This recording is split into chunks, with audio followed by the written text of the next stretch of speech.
Olá, olá, sejam todos muito bem-vindos. Está começando mais um Facieg Pod. Eu sou Fernanda Arcanjo e estou aqui acompanhada do meu parceiro. Tudo bem, Márcio? Firme.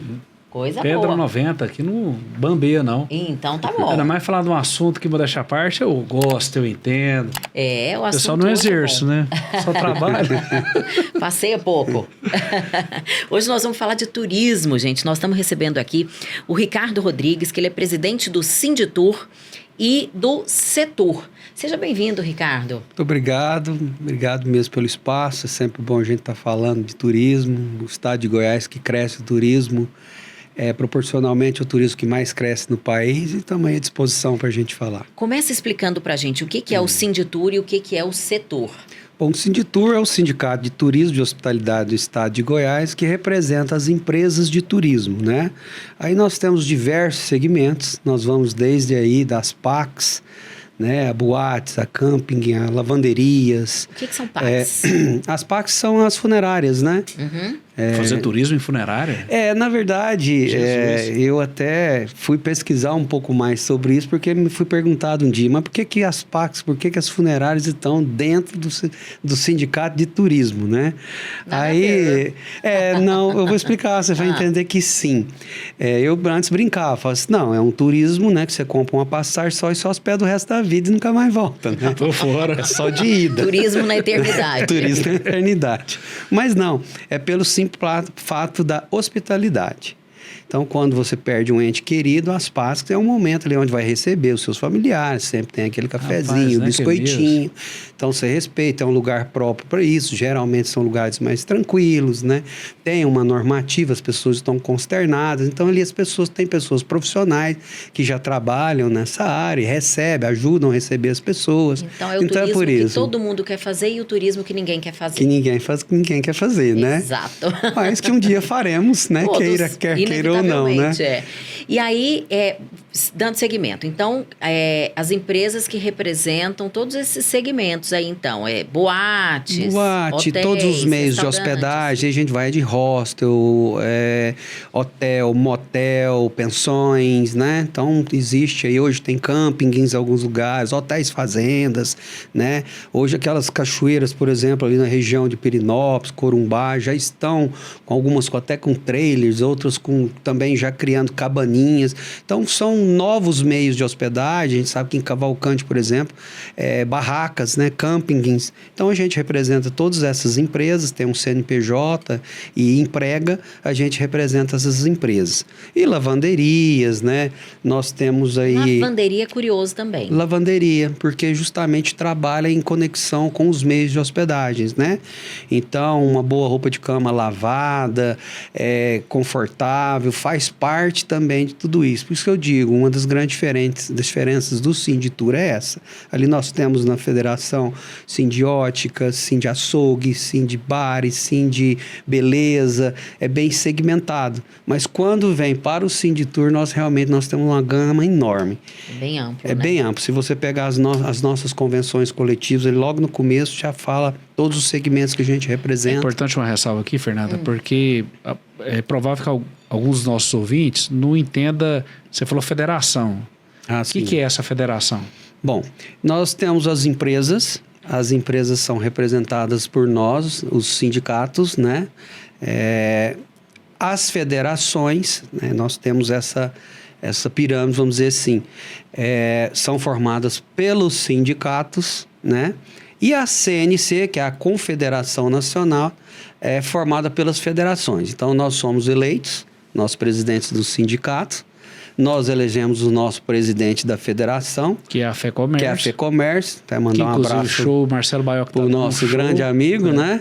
Seu amigo também, presidente Marcelo. E Vila Novense, que diga-se claro, viu? Um grande abraço para ele aí. Essa parte a gente pula, porque... né?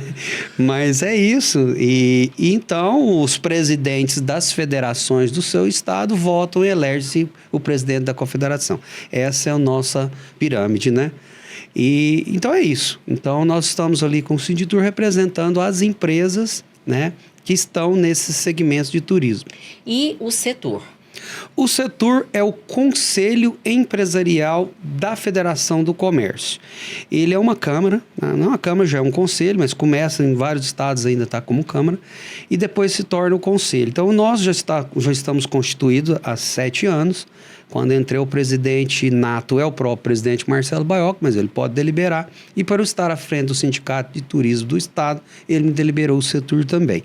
Então vamos lá, o que é o Setur? É onde concentra todas as entidades que trabalham com o turismo no nosso estado de Goiás. Então ali nós temos, por exemplo, o Goiânia Convention, que é o captador de eventos para a nossa capital, o estado.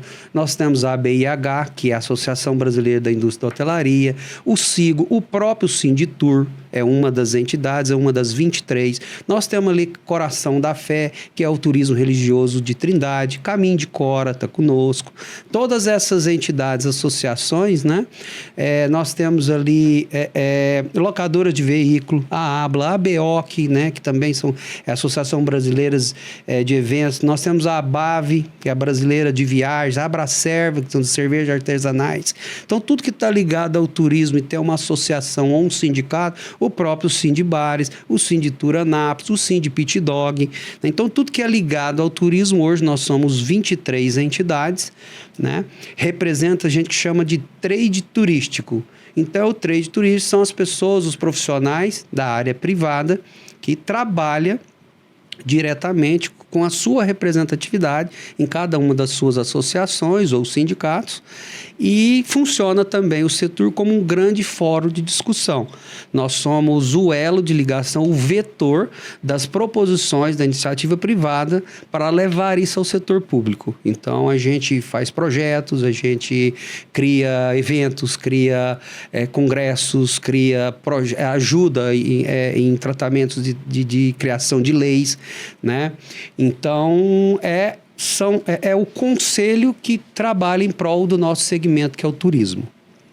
Ricardo, e o que te gabarita para estar hoje ocupando esse posto de presidente do Sinditur? Conta pra gente um pouco sobre a sua trajetória profissional. Eu, por exemplo, já cruzei com você na FEComércio. Sim, nós já nos cruzamos na FEComércio, feiras aí, né? Já te entrevistei, inclusive. Já nos falamos. E aqui, uma curiosidade. Sim. Num episódio anterior nós entrevistamos um engenheiro que virou músico.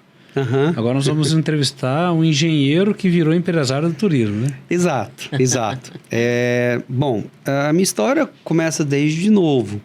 O meu pai, apesar de ser professor universitário, trabalhava com veterinária, não tinha nada a ver, mas sempre foi muito empreendedor.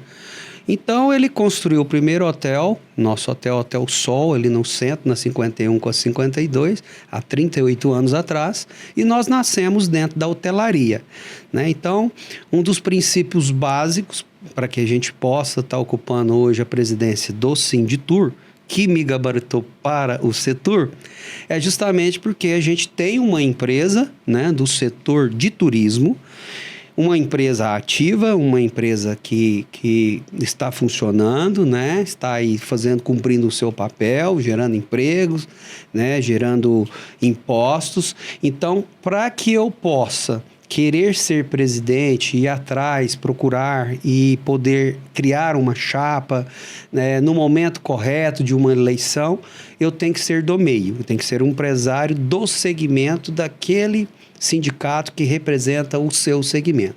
Então, inicialmente é isso. Como eu cheguei aqui? Nunca pretendi ser presidente de sindicato. Na própria eleição do presidente Marcelo Baioc, eu fui procurado, porque sempre fui desse meio de hotéis, e depois meu pai investiu em motel, uns 6 anos depois desse primeiro empreendimento.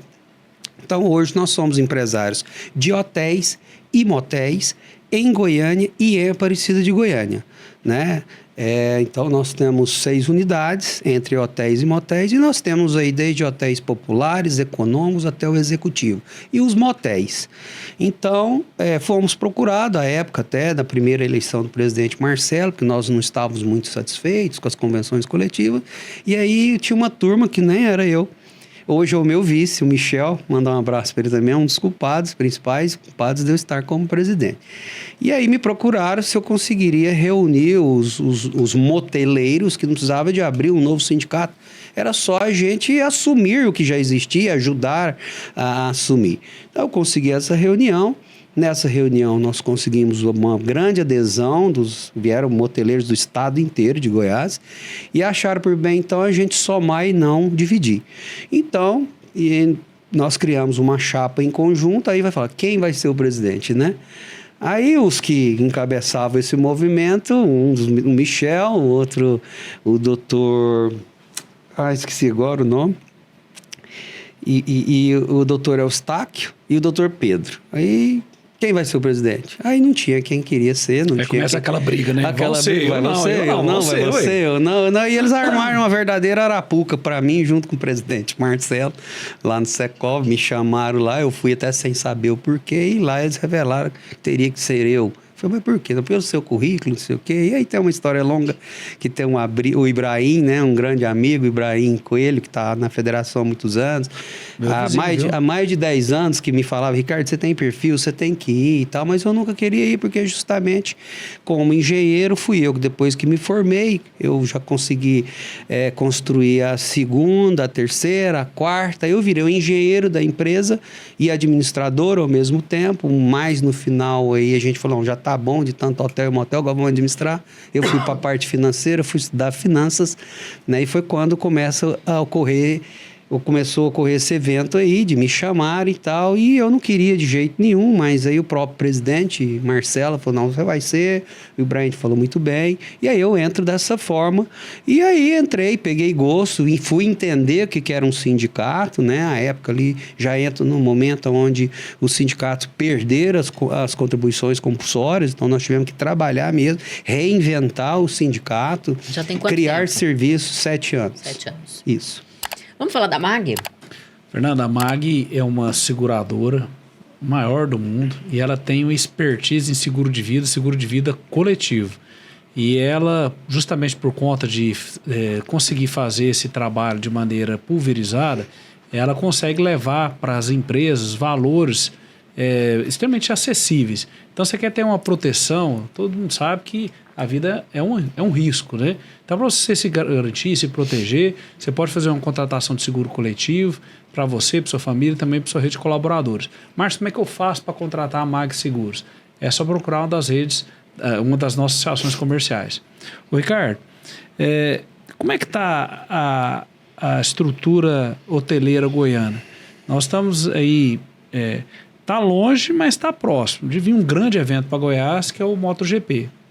E aí eu estou lembrando lá da COP30, o caos que está em Belém. Relatos de acomodações sofridas e preço de hotel de luxo lá de Nova York. Né? É verdade. Como que Goiás está preparado para receber grandes eventos? Em geral, como é que está a nossa estrutura hoteleira? Olha, nós estamos terminando agora, vamos terminar agora o censo. O nosso último censo é de 2022, né? Nós temos na hotelaria, se eu não me engano, são tantos números que a gente trabalha, mas eu acho que pouca coisa menos de 20 mil.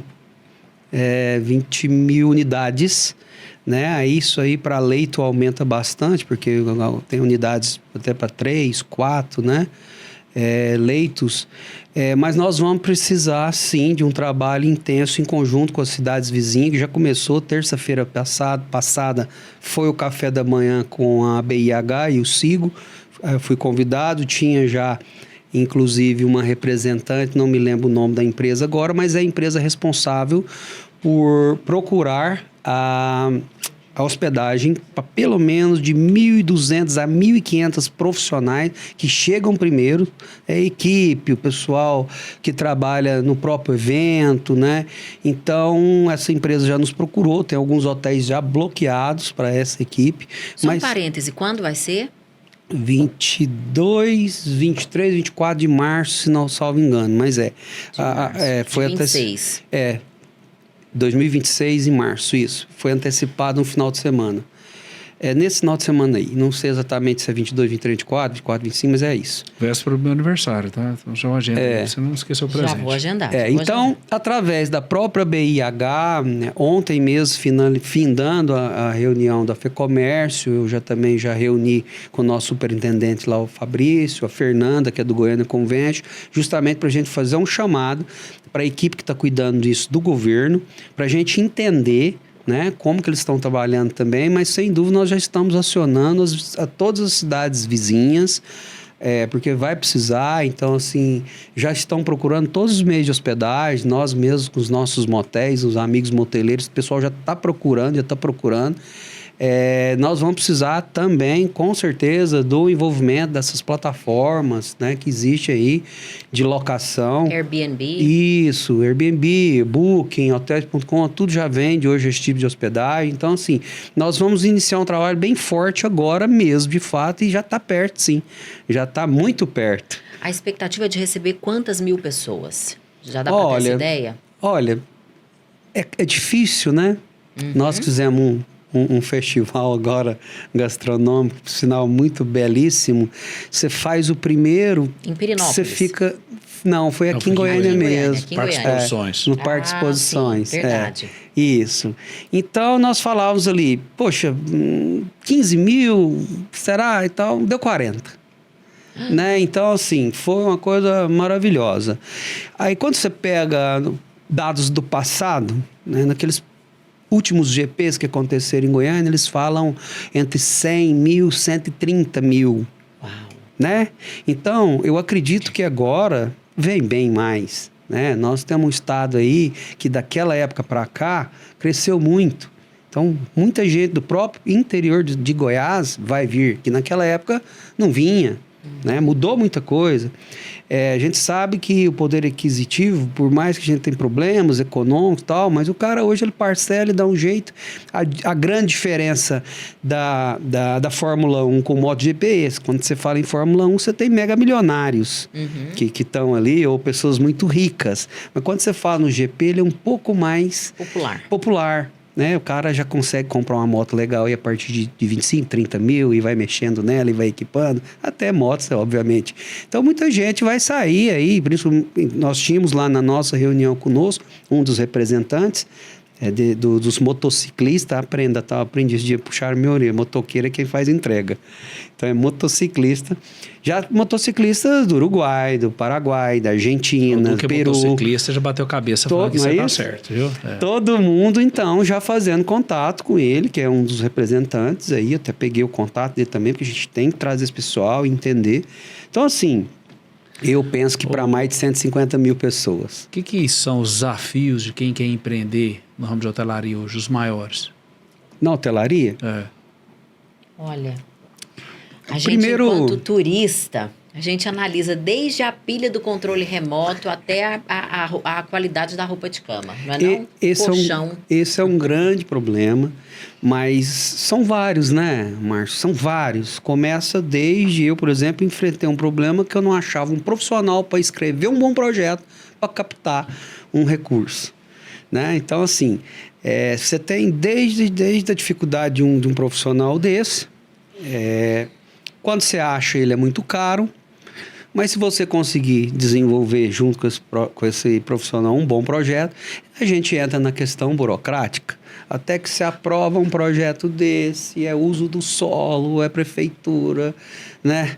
Então, é um esforço enorme. Feito isso, você vai abrir as portas. Aí você vai chamar quem para trabalhar hoje, né? Um dos grandes problemas que a gente tem hoje é a mão de obra, né? Então, e nós estamos muito longe de robô, né? A China já está com uns robozinhos aí, mas nós estamos... Então, assim, nós não temos mão de obra hoje. Nós mesmo hoje temos nas nossas empresas uma deficiência de pelo menos 10 camareiras, uns 3 recepcionistas. Então, como é que você trabalha? Você vai dobrando, vai fazendo uma escala da escala com o pessoal, né? Mas nós temos hoje, por exemplo, a gente sabe disso, uma carência só de bares e restaurantes em Goiânia de mais de 600 vagas para profissional da cozinha, para garçons, para recepcionistas. Então, os desafios são imensos, por exemplo. Se você pega a motelaria, eu acho absurdo, mas a motelaria não tem linha de financiamento. Então, Você fala hospedagens. Isso é um preconceito. É um preconceito, muito. E é mesmo, tem uma característica desde ali da época da repressão, ali da ditadura e tal. É um preconceito mesmo. Até isso nós fomos a fundo estudar. Então, os problemas começam desde aí, né? Porque para você hoje fazer um bom hotel, como você disse, o turista olha tudo mesmo. E outra, a manutenção dessa qualidade. A roupa de cama, ela vence com o tempo. O interruptor na tomada, ele quebra, ele estraga. Ele também tem uma quantidade de uso. É Os luz. colchões tem que ser trocados. 5 anos, o prédio Chuveiro. já começa a deficiência de pintura, de trincas que começam a aparecer. Telhado fica velho, né?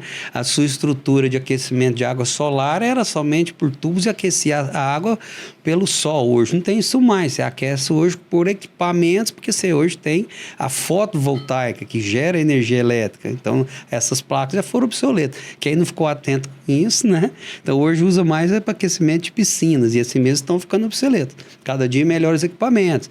Então, o cliente é exigente. A sua televisão já tem 5 anos, ela é smart? Não. Então, o cara diz, pô, vou ficar aqui, não, a televisão não é smart. Então, assim, é um custo muito alto, né? Para você, desde que você vai captar e poder montar um hotel, e são vários itens. Muitos detalhes, né? Uma suíte de um hotel bem montada fica caríssima, é como se fosse um mini apartamento. Mais ou menos quanto? Depende, é muito difícil falar isso assim, mas um bom hotel hoje, vamos dizer assim, um hotel executivo, não fica menos que uns 120 a 150 mil reais, não. Um quarto. Um quarto, para você montar ele bacana, com televisão, com tudo, piso bom, ar-condicionado, todo quarto tem um banheiro, o banheiro é caríssimo, os metais, entendeu? Eu visitei um estabelecimento aqui em Goiânia, que foi inaugurado há pouco tempo, e segundo o gestor, ficou o valor de 250 mil por apartamento. Então, eu te digo, é difícil porque nós temos desde hotéis menores, mais simples, vamos dizer, bem bonitinho, bacaninha ali, 3 estrelas, hotéis, né? De 4, 5, 4 mais. Eu sei que tem muitas variáveis, né? Mas o que costuma dar uma rentabilidade melhor, hotel ou motel? Antes da resposta, vamos falar do Sicredi. Fernando, o Sicredi, ele te possibilita tudo e qualquer serviço que os bancos tradicionais disponibilizam, mas com muita diferença. Para começar, você não é correntista, você é cooperado. E, inclusive, você faz parte dos resultados da cooperativa.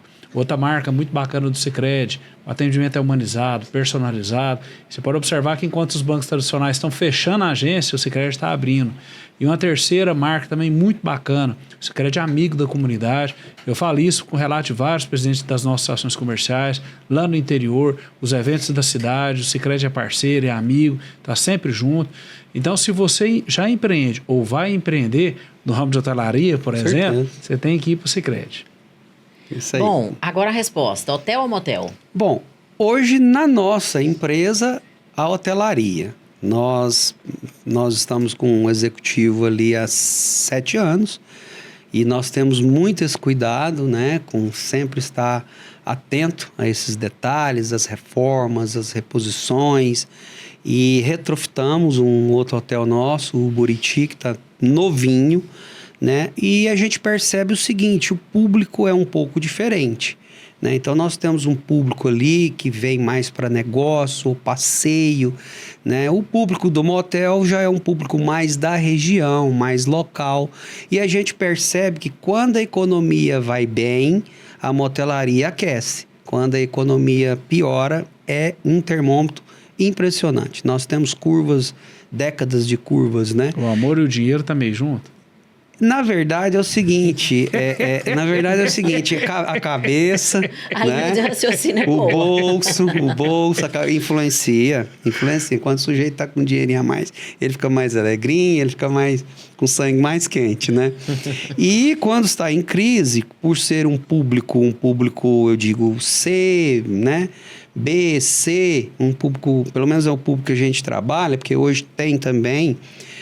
Foi até muito boa a sua pergunta, porque a nova motelaria ela já vem com uma outra ideia, realmente fazer motéis luxuosos, assim como hotéis, e está dando certo, tá? Então, a nível de Rio, São Paulo, Belo Horizonte, e já está começando aqui em Goiânia com alguns, né? Mas, assim, influencia. No meu caso, hoje, os hotéis, que estão todos muito novos, a gente está trabalhando essa parte de redes sociais muito bem, o pessoal tá vindo, tá gostando. Nós estamos muito forte ali na região de Aparecida de Goiânia, que a gente, de certa forma, ainda domina ali o mercado. Nós temos 4 hotéis em Aparecida de Goiânia. Então, nós somos os hotéis principais de Aparecida de Goiânia. Então, para nós, está muito bom. Então, assim, é relativo, a forma como cada um leva seu negócio. E houve um desgaste muito grande dos motéis ao longo do tempo. O sujeito vendia a fazenda, comprava um motel e comprava, de fato, uma mina de ouro. Só que mudou. Os valores mudaram, né? Os tempos mudaram, essa nova juventude praticamente não utiliza motel mais. Então, assim, há uma mudança da velha hotelaria para essa nova hotelaria mais luxuosa, e essa velha hotelaria, eu acredito que tende a ficar para trás. É dolorido falar isso? Porque a gente vem mais forte da motelaria, né?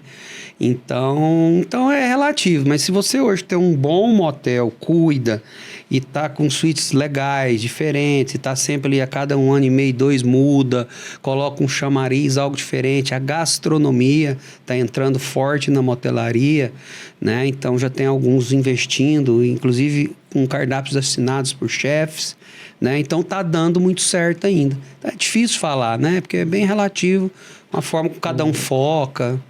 Ricardo, e o que leva a pegada bacana do nosso podcast, que ele tem uma força muito grande no interior. Ele vai mesmo lá nas estações comerciais, então a gente consegue estar falando aqui com o estado inteiro.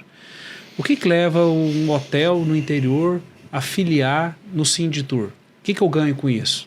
Bom, primeiramente, essas questões de estar junto conosco, porque nós temos nossas redes sociais, nós temos os nossos canais, nós temos consultoria jurídica, consultoria contábil, né? E nós estamos ali para orientar. No interior, às vezes, as coisas demoram a chegar um pouco, mas vão chegando. Que coisas? Principalmente a questão da fiscalização. E aí as pessoas não tomam cuidado, muitas vezes, de não estar seguindo uma convenção coletiva, né, de não estar com a documentação toda coerente que é necessária. O Ministério do Trabalho vai junto ali. Então foi o que aconteceu com Perinópolis nos últimos 4 anos, vamos dizer assim, e o sindicato laboral, eles têm o papel deles. E o papel deles é realmente saber como que o empregado está sendo tratado dentro da empresa. E eles defendem mesmo, né? É o papel deles.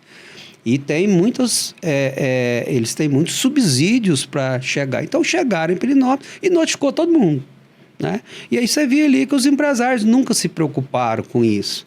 Nunca se preocuparam em seguir uma convenção coletiva. E aí vem os grandes danos. Como a gente estava comentando, acho que foi no começo eu falei. Então, vem as ações milionárias, porque uma convenção coletiva, você tem 32 cláusulas ali, todas as cláusulas têm que serem seguidas, se não são seguidas, existe uma penalidade, geralmente na última cláusula fala um valor lá, por descumprimento de cláusulas por colaborador. Então, qualquer empresa, qualquer hotel, qualquer bar e restaurante, que tem 10, 15, 20, né? Você não roda um motel com menos de 12, 14, 15 pessoas, porque tem o turno, tem que respeitar, enfim. Então, se você deixou descumprir uma, já é aquela penalidade daquela cláusula. E quando você vai ver, o cara está descumprindo 5, 6, 7 cláusulas. O empresário, nesse momento, ele está errado, que ele deve ter o conhecimento que existe a convenção coletiva. Assim como você precisa de um alvará para o corpo de bombeiro, um alvará sanitário, né? Então, assim, a convenção coletiva é mais um dos instrumentos. E essas convenções, elas conseguem estratificar?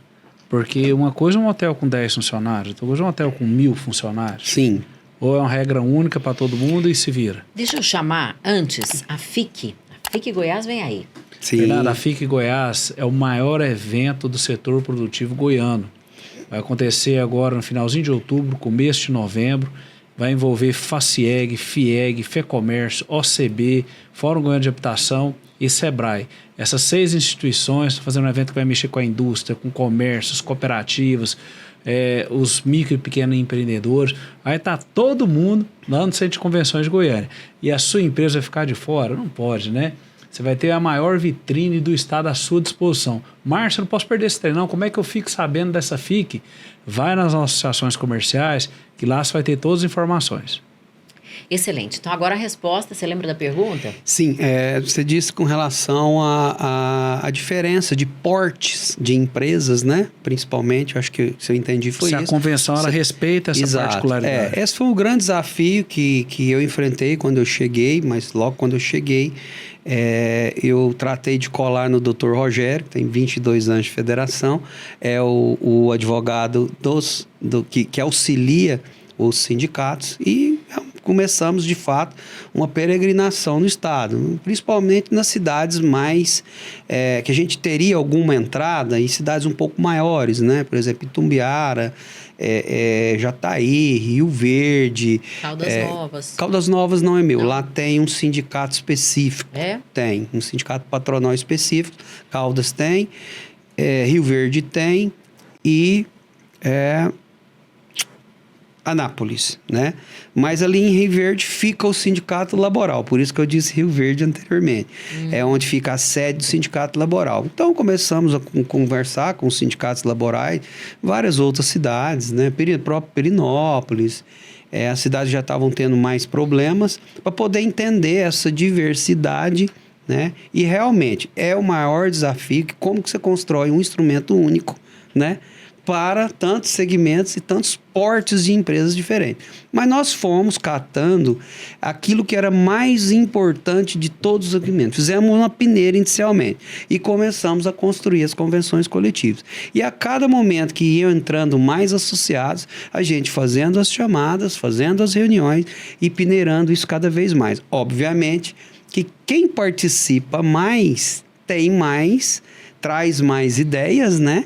E a gente partiu desse princípio. Mas como eu disse inicialmente, hoje a gente consegue muitas vezes pegar uma empresa que tem uma especificidade bem grande e levar ela para o laboral e dizer, olha, não dá para essa empresa seguir as mesmas normativas que a grande maioria segue. É bem específica. Então vamos, por favor, fazer um acordo coletivo. Então o Sinditur faz essa mediação. Mas eu costumo dizer o seguinte, as nossas convenções hoje,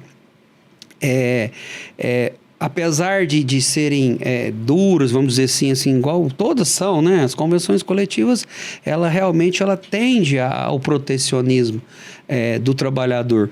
Mas a gente consegue hoje, para os nossos associados, né? Principalmente nós associados, que está conosco, a gente às vezes não sabe onde o empresário está. Ele não nos procura como sindicato e hoje nós temos um problema da LGPD aí, né? LGPD, da proteção de dados, que você hoje não tem aí mais aquelas malas diretas que você vai colocando e manda para todo mundo, para as pessoas, você achar as pessoas. Muitas vezes a gente não sabe onde o associado está. Mas quando eles nos procuram, a gente dá todos os subsídios, né? A gente ajuda também a opinar nas leis que estão sendo votadas, na Alegro, na Câmara da cidade.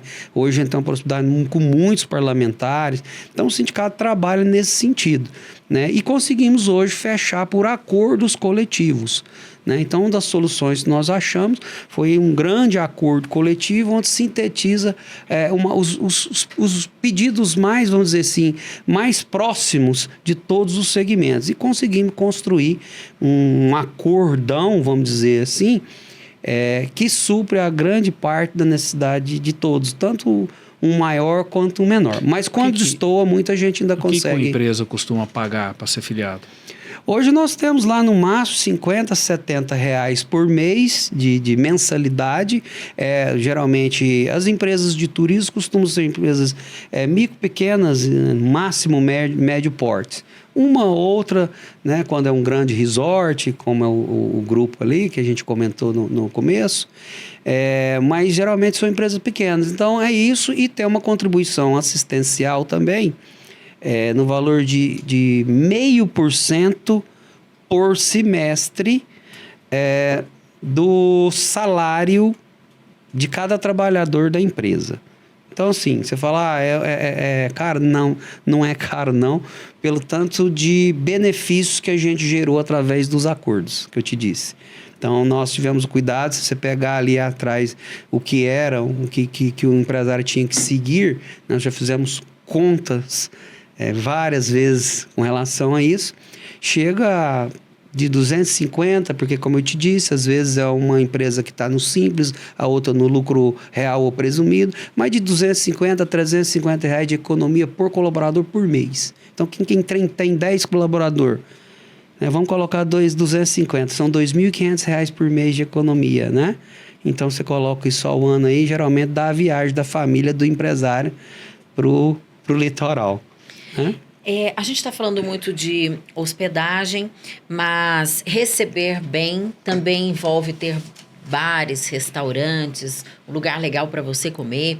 A gente sabe que aqui em Goiânia o turista encontra isso. E até um outro sindicato, é o Sindibares aqui, Sindibares, né? E quando a gente fala de interior? Isso, está conosco também. Aí no interior somos nós que representamos os bares, os restaurantes, sorveterias, docerias, né?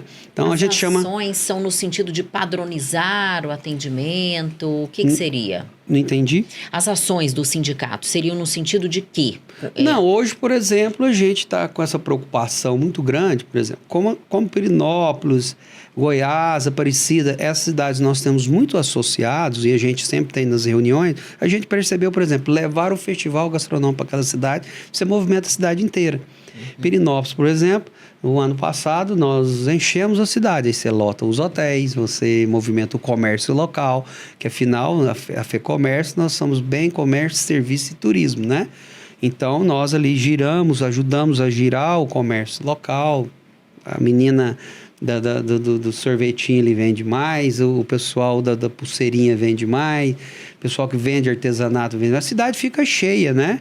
Então você enche os meios de hospedagem, os bares e os restaurantes. Nós descobrimos, por exemplo, que o Festival Gastronômico é um pedido que hoje o pessoal faz e a gente leva shows, a gente leva benefícios de treinamentos, né, através do SESC, do SENAC, né? Então nós levamos cursos, então a gente qualifica as pessoas. Bacana. Né? O Sinditur hoje, por exemplo, fez o Saga Jazz a semana passada. O que foi o Saga Jazz?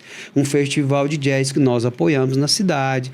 Anteriormente, o Saga Jazz, nós fizemos lá um treinamento de sommeliers, então nós franqueamos 2 vagas que não eram baratas, né? Então, um sommelier de peso, então sorteamos, então teve restaurantes que foi agraciado. Então, nós estamos em constante movimento, buscando ideias, a gente sempre chama os empresários, o que vocês precisam, né? Aí, com toda essa questão de orientação na área contábil, na área jurídica, muitas vezes a gente defende o empresário dentro, por exemplo, do sindicato laboral, ajuda ele a negociar uma dívida que muitas vezes já está em finais, né? Na justiça, a gente ainda consegue trazer para a mesa, negociar conforme as condições do empresário e também, é óbvio, o limite do... Então, nós temos feito muitos acordos, temos mediados muito acordos. Então, assim, o trabalho é bem amplo, que também vai com... Essa semana passada mesmo, já recebi um PL, aí, um projeto de lei para a gente opinar, né? Amanhã vai ter no CREA uma discussão de uma das leis também, né? Que afeta o segmento de eventos, por exemplo, né? Então, assim, a gente está atento a muitos movimentos e a problemas que, como eu disse, pode demorar um pouquinho, mas já está chegando no interior também. A Solute está com a gente. Fernanda, a Solute é a maior empresa de certificação digital do Brasil e que orgulha a empresa goiana. O certificado digital, através dele, você vai fazer as grandes operações financeiras e patrimoniais, tanto do seu CPF quanto do seu CNPJ. Então você não pode arriscar, você não pode fazer o seu certificado digital em qualquer lugar onde você não sabe a procedência. Olha o risco que você está correndo. E depois, meu amigo, que alguém aí usa o seu certificado digital, aí não adianta chorar mais. A dificuldade que você vai ter para tentar reverter é muito complicada. Então você tem que fazer o certificado digital onde você realmente vai ter essa confiança. E o local ideal é na associação comercial, porque nós temos uma parceria com a Solute, atendimento humanizado, você vai pagar um preço menor que o mercado costuma cobrar e vai ter todo esse respaldo, assistência, essa segurança. Chefe, eu estou pensando aqui, acho que todo setor, obviamente, sentiu muito na pandemia. Mas acho que não teve ninguém que apoiou mais do que você, não. Porque foi um setor assim, que foi arrebentado no meio. Foi essa parte da hotelaria. Até hoje nós temos... Isso que eu ia perguntar, já severas... recuperou? Olha, recuperar aí é bem amplo, né? Porque nós sofremos um trauma muito grande e eu sei que até hoje tem empresas que estão, por exemplo, pagando impostos parcelados devido àquela época. Eu mesmo. Então, porque daí o que é de César, né? Imposto você não consegue ficar sem pagar. Nós fomos atrás, tentamos por tudo, um perdão, né, um desconto, mas imposto não tem como. Então as empresas eram fechadas, obrigadas a estarem fechadas. Eu literalmente vivi esse pânico de você, um mês depois que os cartões de crédito param de cair, você ver suas contas zeradas, você vê todo o seu corpo de colaboradores aí esperando pelo salário, né? O salário de uma receita que não veio. Então, quem não tinha um colchão quebrou. Muitas empresas no ramo de eventos quebraram, justamente por isso. Foram os primeiros a serem fechados, os últimos a serem reabertos, né? Muitos não voltaram, outros voltaram deficientes, tinham três plantas, voltou com uma, recomeçou a vida. Nós ainda da hotelaria tivemos um pouco de sorte, e eu confesso que trabalhei muito nisso, porque o presidente Marcelo, ele se empenhou e ficou liderando, vamos dizer assim, junto com a equipe em Goiânia, na capital, mas eu, na segunda maior cidade do estado, Aparecida de Goiânia, fiquei como representante, ele pediu. Então, nós tentando criar soluções naquela época e conseguimos reabrir os hotéis, a motelaria com 40 dias. Então, 40 dias, com muitas normas, obviamente, com muitas restrições, até mesmo porque pessoas que estavam vindo de fora, para dar manutenções, inclusive nas redes de tubulações dos hospitais à época e clínicas, estavam dormindo no carro de fora, né? Então, eu consegui, de alguma forma, convencer, porque ali nós tínhamos o secretário Alessandro, né? Na época de saúde de lá, promotor de justiça, procurador, né? E vereadores, Câmara, né? Trabalhando junto com a gente, profissionais da área de saúde, vigilância, e eles eram muito duros. Não pode, vai aumentar a doença, tal. Aparecida de Goiânia, naquela época, adotou um pouco diferente de Goiânia, foi setorizado. Então, nós conseguimos ter um bom diálogo, criar, de fato, bons procedimentos, e deu certo. Então, com 40 dias, nós reabrimos a hotelaria.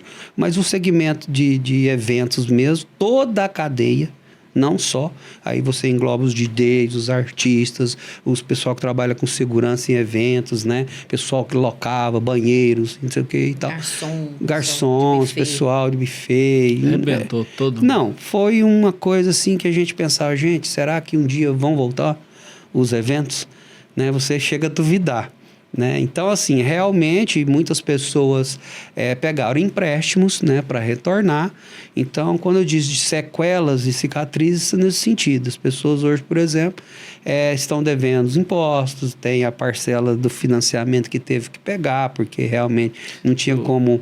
Né? A grande maioria hoje a gente sabe que não trabalha com folga, porque o Brasil quase que impossibilita a gente de ter um colchão, um bom colchão, né? Então as pessoas trabalham no limite, os empresários trabalham no limite. E as linhas de financiamentos, cá entre nós, não são fáceis de ser acessadas. Se você não tiver uma garantia, não tem. Tem mais política, é conversa, é propaganda, né? Mas de fato não tem.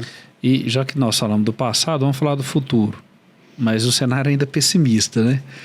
A gente... A reforma tributária pegou o setor de serviço e arrebentou ele no meio. Como que vocês estão se preparando para isso? Nossa, Márcio, nós tivemos já vamos dizer assim, uma reunião acalorada lá na FEComércio, e justamente com a doutora Nádia, que, diga-se de passagem, uma tremenda... Excelente advogada. Uma advogada, né? Entende de tributário aí mais que todos que eu conheço.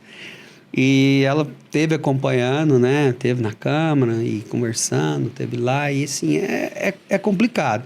Porque vem com...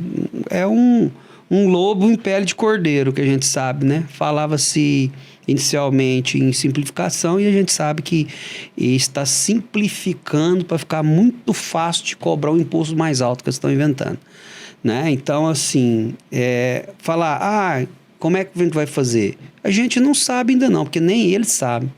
Se você pegar um parlamentar isoladamente e conversar com ele, tá assim, tá assado, mas ele não sabe. Se ele não sabe, a grande maioria não sabe, vai votar o quê? Vai votar. Então, alguns ou outros ali, eu acho que de fato sabe, talvez técnicos.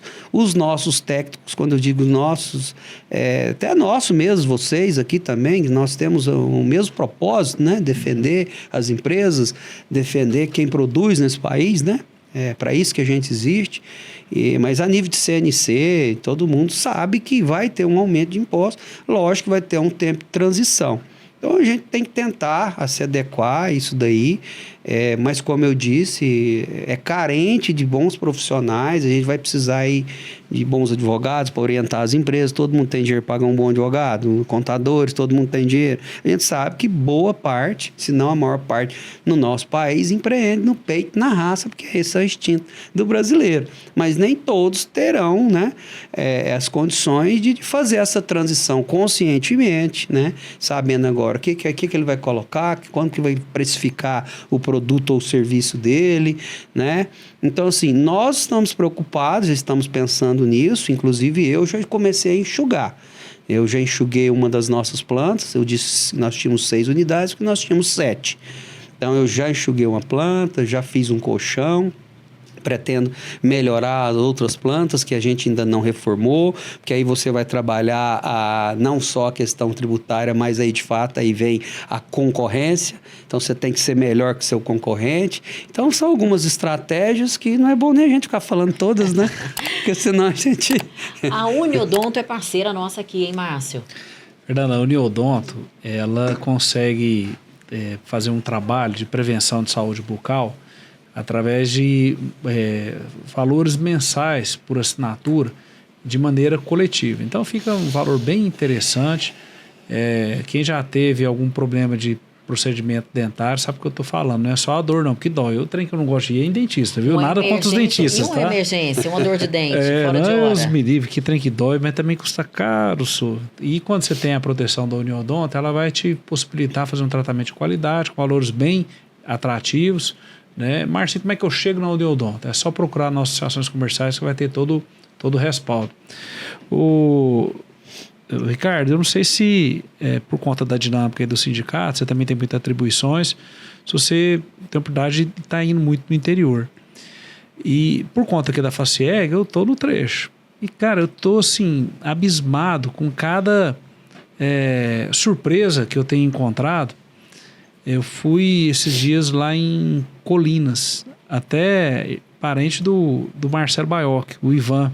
A estrutura hoteleira que ele montou lá, tem hóspede dele que chega lá de helicóptero. Estrutura assim, que você não dá para acreditar a grandeza que foi. Outra feita, eu fui em Colinas do Sul, também lá no Nordeste. Também assim, você fica admirado com as estruturas que são colocadas. E olha assim, que eu me julgo uma pessoa que conhece um pouco o Estado. Uhum. E eu fiquei realmente entusiasta, né? Vocês têm algum trabalho ou almeja fazer alguma coisa, como se fosse um catálogo, né? Um aplicativo, alguma forma de estar fazendo a divulgação da nossa rede hoteleira para as empresas que queiram fazer esse cadastro? É algo que acho que era interessante a gente pensar. Eu já há muito tempo penso nisso, falo sobre isso, mas eu entro no trade turístico, que eu sou um dos mais novos aí, né? Que o pessoal já está aí há décadas. Nós temos nosso padrinho aí, Guilherme Chuan, né? Quantos anos aí pelo programa Pelo Bares da Vida. É um oráculo nosso do turismo aí. Converso isso muito com a minha vice-presidente do setor e presidente do Goiânia Convention, que é a Fernanda Cury, né? Tá até ajudando a organizar a FIC. Já teve aqui no podcast conosco também, viu? Vai ser um sucesso, não tenho dúvida disso, né? E sempre fazer essa agenda. Mas é muito difícil. Primeiro que a gente teria que ter a vontade e a interatividade dos empresários. Como eu te disse, eu não sei onde é que está, às vezes, porque esse estado nosso é gigante. Não. Eu tive que sair de Brasília, que está dentro do nosso estado, ainda não está no extremo, está no meio, né? Para ir para o nosso encontro em Aruanã. Então eu saí de Brasília, passei ali por Corumbá, Pirinópolis, ali, Taquaral, blá, blá, blá. E olha que as estradas estão boas. Eu saí de lá 10h30 da manhã, fui chegar lá quase 4 da tarde. Falei, gente, que tamanho que é esse nosso estado? Então, o estado de Goiás é um estado muito grande.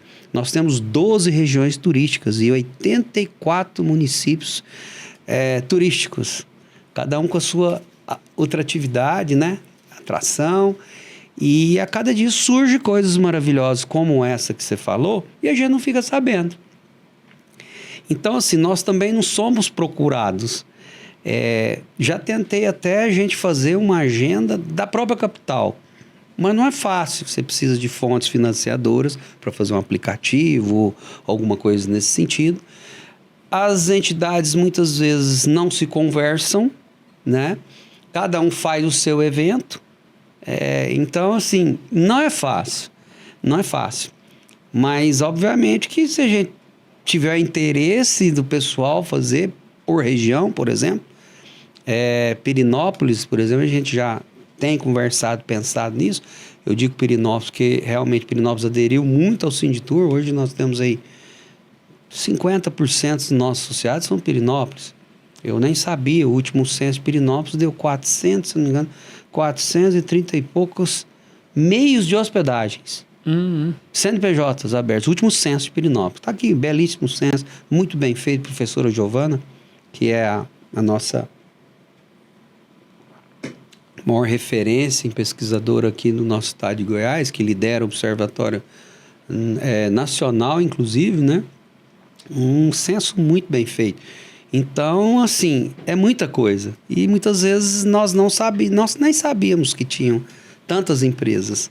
E como o associativismo ele não é um associativismo obrigatório, então a gente fica aqui, né, à disposição, né, aproveitar inclusive as suas redes aqui para dizer, o sindicato é importante, porque o sindicato é que realmente nivela e regula essas relações entre patrão e empregado, e não deixa a coisa frouxa não, porque a hora que o laboral bater, ele vai querer realmente a documentação, vai fazer um estudo de como que está sendo feito, e tudo aquilo que tiver errado eles cobram. Então nós estamos aqui para orientar e ajudar nesse sentido. Ricardo, obrigada. Obrigada. Passa tão rápido, né, o tempo? Passa muito rápido. Ainda tinha muito para conversar, né? Eu que agradeço. Falar de turismo é uma coisa maravilhosa. Esse dia eu tive também num outro programa aí com a Mariana, e a gente nem vê o tempo passar. Tem muitas coisas boas para falar. Nosso estado é um estado tão rico, tão maravilhoso. Estava no Rio de Janeiro, uma menina daquelas vendendo lá, aquelas vestidos com a minha esposa. Aí eu perguntei para ela onde que tinha comprado. Eu falei, não, você vai lá comprar em Goiás, porque aí você já vai nas águas quentes, você já passa lá e toma um banho de cachoeira, vai curtir uma praia no Araguaia. E fui falando, né? Vai fazer suas compras lá na 44, no Polo. Mas Goiás, tudo isso. Eu falei, não, e é muito mais ainda. Você vê que ele é vivido, né? Eu estava lá no Rio de Janeiro, encontrei uma menina, mas eu estava com a minha esposa. Claro, Falamos juntos. Então é isso, vamos nessa, Márcio. Muito obrigado pelo espaço. A gente é que agradece o seu tempo e você compartilhar o seu conhecimento aqui com a gente. Obrigado, prazer, obrigado a vocês. Até a próxima. Pelo momento. Até mais. Obrigada a todos vocês que nos acompanharam. Obrigada a vocês sintonizados aí nas rádios parceiras. É muito bom ter a companhia de vocês. Tchau, tchau.